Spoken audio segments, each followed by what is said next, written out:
Social মিডিয়ায় এই কাপলকে আমরা অনেকেই চিনি এবং অত্যন্ত দুঃখের সাথে জানাচ্ছি যে এই যে বৃদ্ধ মানুষটি তনু আপার স্বামী, তিনি কিন্তু আজ 3:30-এ এই দুনিয়ার মায়া ত্যাগ করে চলে গেছে।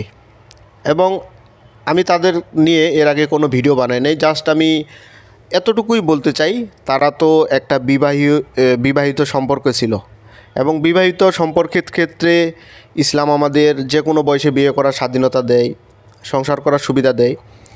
তো এটাকে আমরা উপহাস করেছি অনেকে, বাট এখন ওই মানুষটা তো পরপারে চলে গেছে, তার জন্য আমরা দোয়া করি আল্লাহ তার গুনাহগুলো মাফ করুক।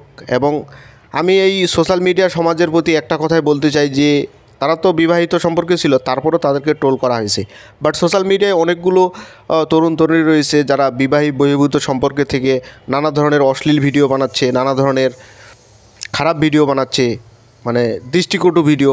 সেগুলো সম্পর্কে আমাদের ধারণা হইল তারা কিউট কাপল, দুজনকে সুন্দর মানিয়েছে, বাট তারা কিন্তু একটা অবৈধ সম্পর্কে।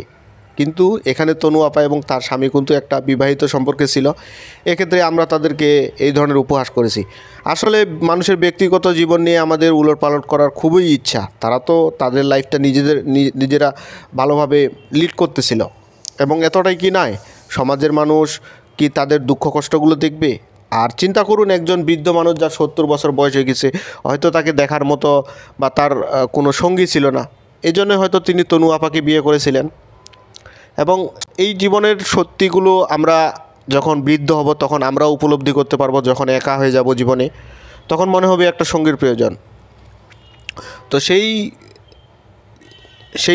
থেকে এই বৃদ্ধ মানুষটি হয়তো তনু আপাকে বিয়ে করতেছিল। আমি ব্যাপারটাকে পজিটিভলি দেখি এবং এটাই আর কি।